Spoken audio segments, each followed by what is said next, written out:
Today on Keeping It Real. I was about 14 years old when I was first introduced to drugs. How was I introduced to drugs? My mother and my stepfather. We were at my grandmother's house, and we were there because Mom and Dad, it was always a lot of domestic violence in the house that I grew up in. I, drank alcohol, and it progressively grew into cocaine and snorting lines and then smoking crack, and I was being sexually abused. But I couldn't tell anyone because I remembered Grandma saying, "Hush." Kristen Maddox overcame a 12-year addiction. Now she pulls others out knowing that some have escaped death for the last time. Shona Butler understands the pain of sexual abuse. Now she uses her voice to unhush the little girls inside of women she counsels. This is Keeping It Real. Good morning and welcome to Keeping It Real. I'm Kristen Maddox and this is my co-host Shona Butler, and we're here today sharing our story with you, the viewer. Everybody has a story, and today we're going to be sharing one part of what the Lord has really brought us through and brought us out of, and I'm going to be sharing about addiction. Right. And I'll be sharing about childhood sexual abuse and how that affected my life. I know our testimonies we have a long list of issues that we've been through, but we're going to take one part of that testimony today just to share with our viewers, because we feel like you all have been so dedicated in tuning in and watching the show. And so we feel like it's time for us to open up and let you know where we've came from, the things that God has brought us through. And this is not an easy show for us. Chris and I was just talking right before we came on, and we were saying it's so easy to tape with anybody else, with the guests on, and talk about their issues, but it's really hard to be able to talk about our own issues.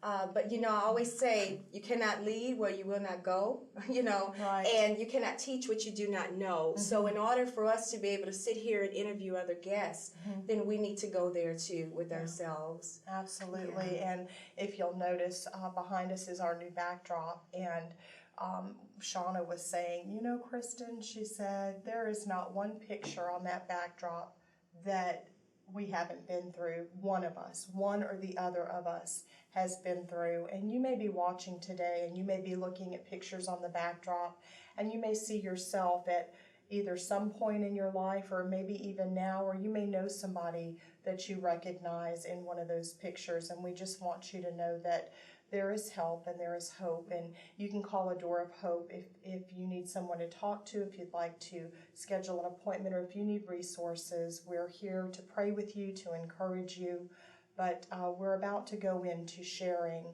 very personal, taking you all the way into where the traumas in our life started and how the Lord brought us out of that when we return. Today, girls will die as a result of drug overdose, abuse that went too far, and even suicide. A Door of Hope provides free services to girls and women. If you or someone you know needs help, call us today. I'm Pastor Philip Pimlott, and this is my wife Kelly, and we want to extend a special invitation for you to come and visit us at Heartsease Family Life Church. Heartsease is a safe place for you and your family, a place where life starts, love happens, and purpose is revealed. Our church is located at 12112 Florida Boulevard, and our services are Sunday mornings at 9 and 11 and Wednesday evenings at 6:45. For more information, check out our website, hflc.us. Welcome home. My name is Tamara Evans, and I'm the proud owner of Tamara Cleans, a locally owned and operated residential and commercial cleaning company, where we specialize in custom cleans for your home or office.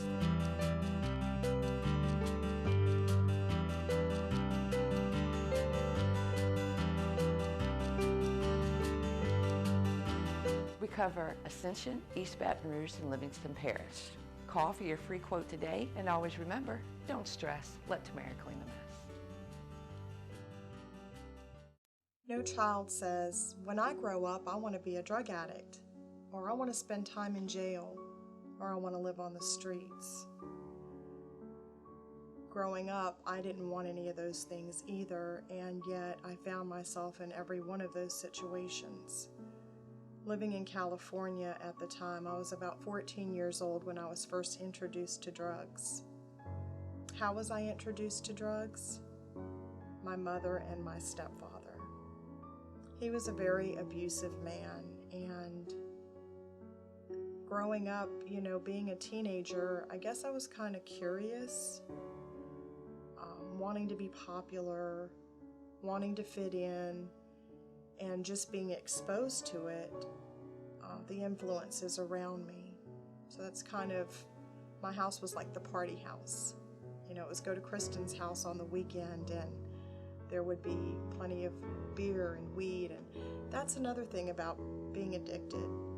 It's not like somebody puts a pile of cocaine in front of you, or a pile of meth, or a pile of crack, and says, here, do this, and you just go from never trying drugs in your life to doing drugs like that. It's always very subtle.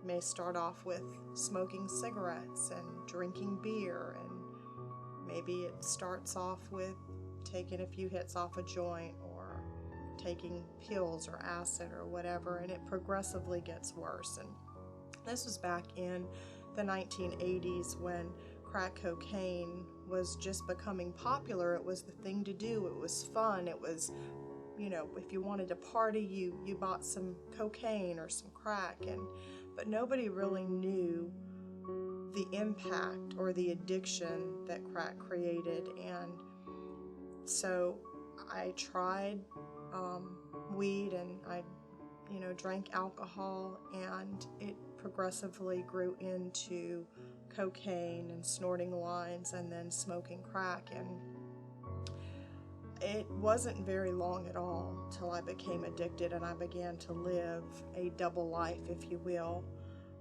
not wanting people to know how much I was really becoming dependent on the drug and trying to maintain a normal life. But I eventually ended up in some very bad places, and that's what drugs will do. It'll take you into some very dark places. I can remember going to buy drugs in the middle of the projects in Culver City, California, and in Culver City, they have a gang. The Culver City gang is against like the Venice gang, and the streets there are very dangerous. And there were times where I remember one night in particular, it was in the early morning hours. Me and my cousin went to go get some dope, and when we came out of the apartment, there was a man with a bandana around his face hiding in the bushes, and he had a knife, and he came after us. And I ran back towards the house, but my cousin ran the wrong way, and he ended up getting him on the ground and was about to stab him because he wanted the dope. So I gave him what I had, and it was enough to get him off of him. But I just remembered thinking, that could have been it. That could have been it for him or for me. And I remember I kept yelling, rape, rape, help, fire, anything. But nobody responded. There were other times where I can remember going in to get dope, and one time somebody put a razor blade to my face, and they wanted my money, or they were gonna slice my face open. And another time somebody put a gun to my head, and you would think that would be enough, right? That would be enough to get me to stop, but I had such an addiction, and I didn't know how to get free. And so one of the things I tried was moving out of state. I moved to a whole nother state, thinking that if I run from the territories that I was familiar with, I could start a fresh life over. But it was 4 months until I found out where the drugs were here in Louisiana. 4 months. That was the longest I had ever been sober. And I remember just one time bullets flying by my head. I can't really even explain what that sounds like. It almost sounds like a very high buzzing sound almost, but just inches from, I should have been dead. I oftentimes wonder why, because a lot of people that I grew up with, my best friend growing up in school, she was murdered. And another girl that I hung out with on the streets, her body was found in a dumpster. And I often say, it should have been me. I should have been dead. And I guess that's one reason why I'm so passionate about what we do, because it's like I've been given another chance, and what am I going to do with it, But I lived on the streets. The addiction took me to the streets where I experienced rape, had the opportunity to even go back to the neighborhood where it actually happened, and so much trauma. I remember the first time I went to jail, I was 18 years old, and I guess I was kind of naive, and I know I'm kind of going back and forth, but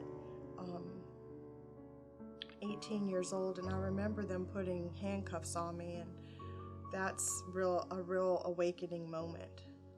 When you feel those handcuffs go on your wrists and you realize that you're about to be shut down. And I remember being just terrified because I'd never been to jail before and I didn't know what to expect. And the jails were overcrowded, and I ended up being in a 2-man cell, being the third person, and so I had to sleep on a mattress on the floor. And they tried to put me, I guess, in a room or a cell with women that could help me, that they knew were, I guess, safe, because I had never been to jail before. And you'd think that that would be enough, that would be what wakes me up. But none of those things, as bad as they are, the near-death experiences, the rape, and after I was raped, I tried to commit suicide. I just really was tired of the life I was living and had began to try really to find solutions and ways to, for my life to be changed. I've tried everything that I had heard would help, like meetings and programs and medicine and psychiatrists and different things like that, but nothing had the power to free me. Nothing had the power to free me.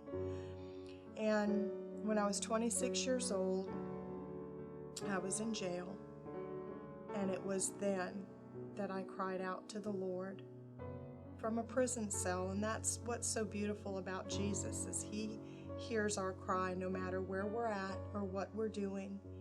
And it was then that He completely changed my life, and He restored my life and helped me. Because one of the things that an addict does, I think, stays in addiction, is because it's hard for them to face the guilt and the pain of the people that love them, that they hurt. And I had to go back and face my children and allow God to heal us and to build trust and build relationships with them, because the only mom they ever knew was an addict. And He did that. He did that. He did it for me.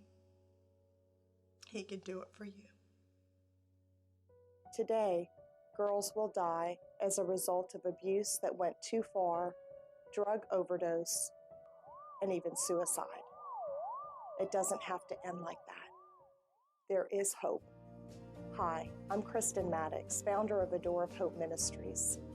A Door of Hope provides free services to girls and women that are stuck in a vicious cycle. Some have escaped death for the last time. Without a place to go, they will return to the streets, their abuser, jail, or even worse, end up dead. Let's rescue them by providing a home where they can come free of charge to receive the healing they need. There's a cry in their souls for freedom. We're responding to their cries. The question is, will you help us? Visit our website at www.adoorofhopela.com or call 665-HOPE. Together, we can make the difference between life and death. I'm Pastor Philip Pimlott, and this is my wife Kelly, and we want to extend a special invitation for you to come and visit us at Heartsease Family Life Church. Heartsease is a safe place for you and your family, a place where life starts, love happens, and purpose is revealed. Our church is located at 12112 Florida Boulevard, and our services are Sunday mornings at 9 and 11 and Wednesday evenings at 6:45. For more information, check out our website, hflc.us. Welcome home. My name is Tamara Evans, and I'm the proud owner of Tamara Cleans, a locally owned and operated residential and commercial cleaning company, where we specialize in custom cleans for your home or office.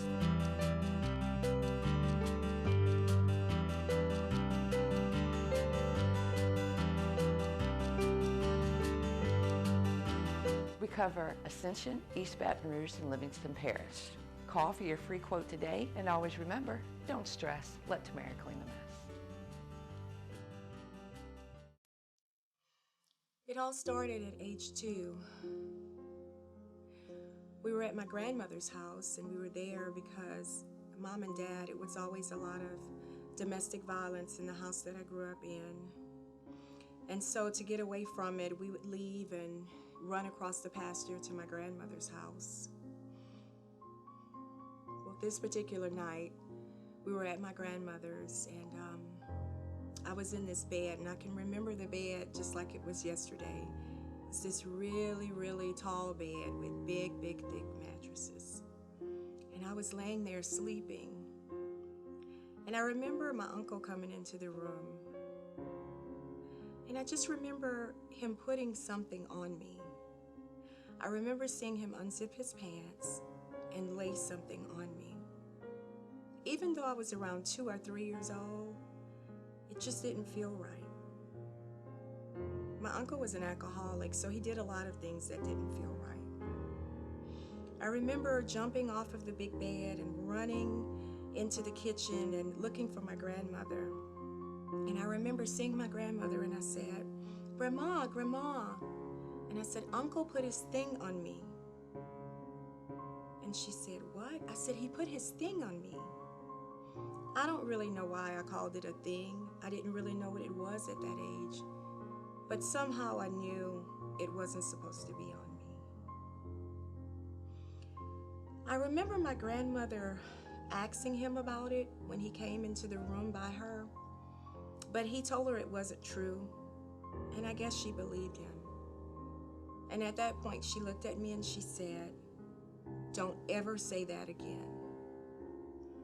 That day, I learned how to hush.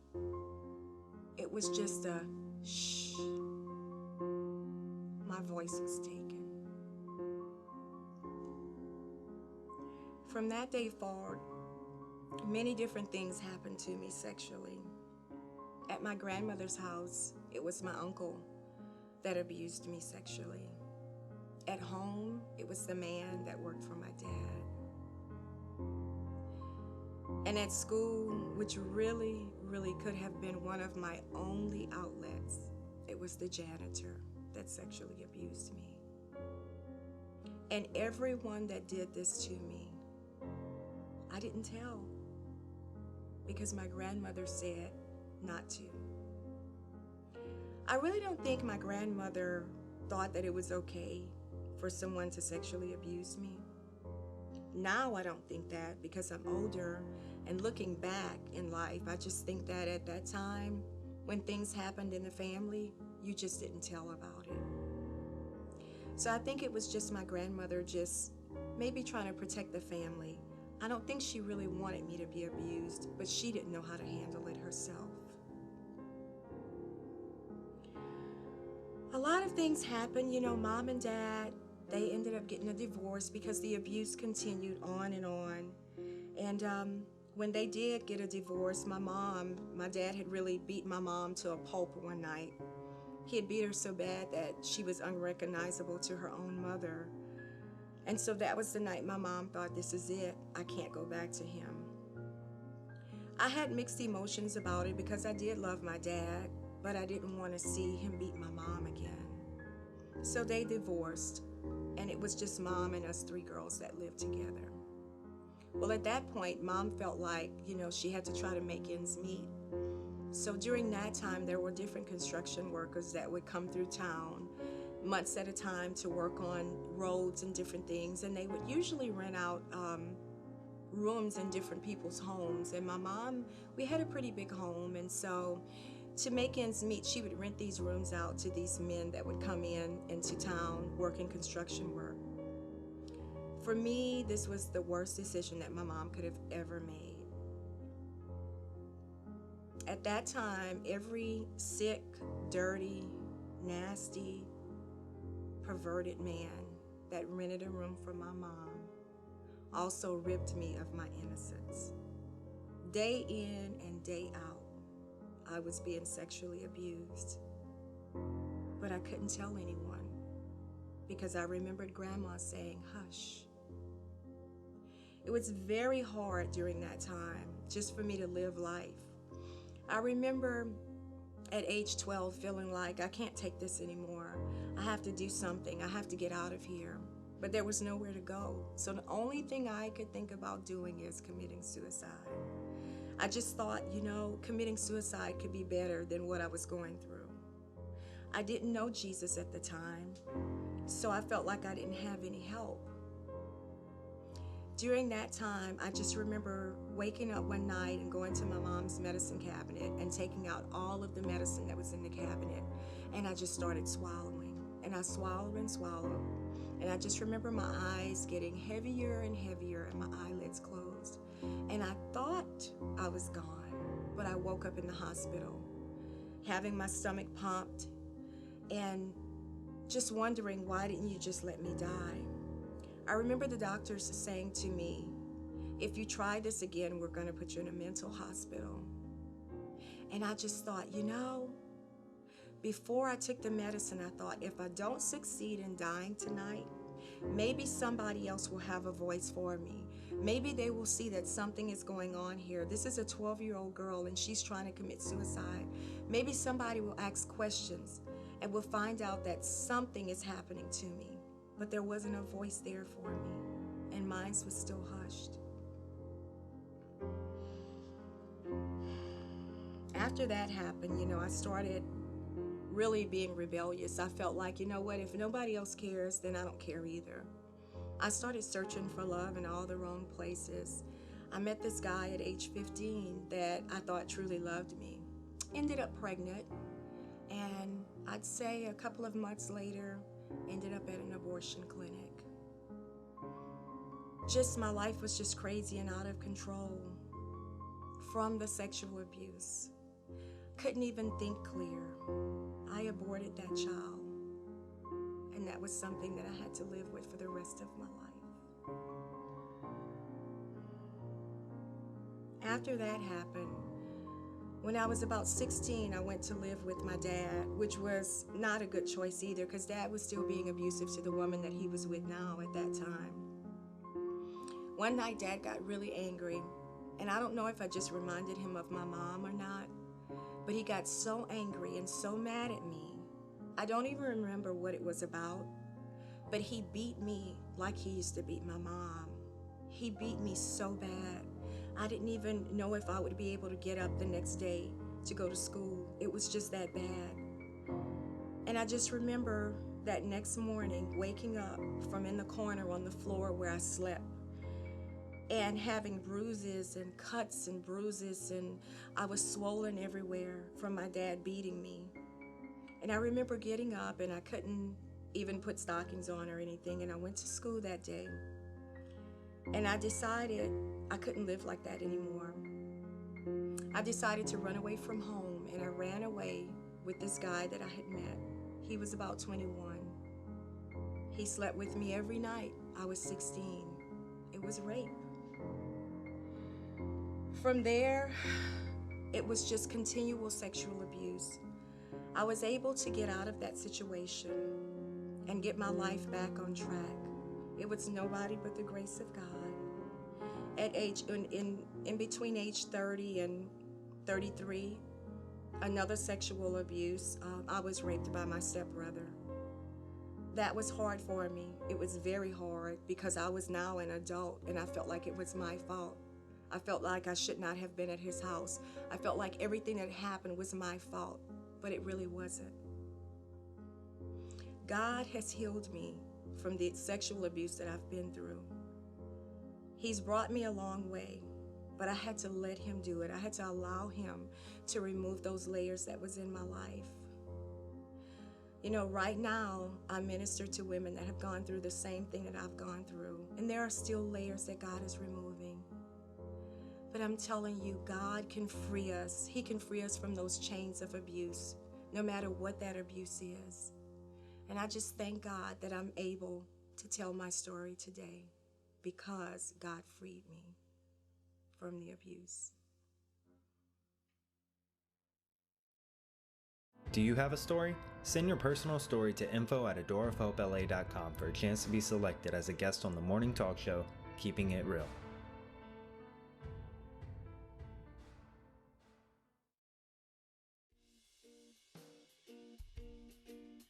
Thank you to our sponsors. If you'd like to help sponsor the show Keeping It Real, please call 225-665-4673.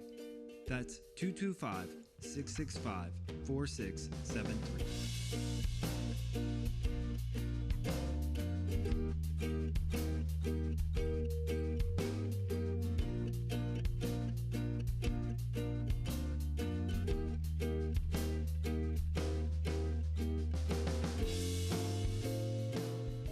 If you'd like to help sponsor the show Keeping It Real, please call 225-665-4673. That's 225-665-4673.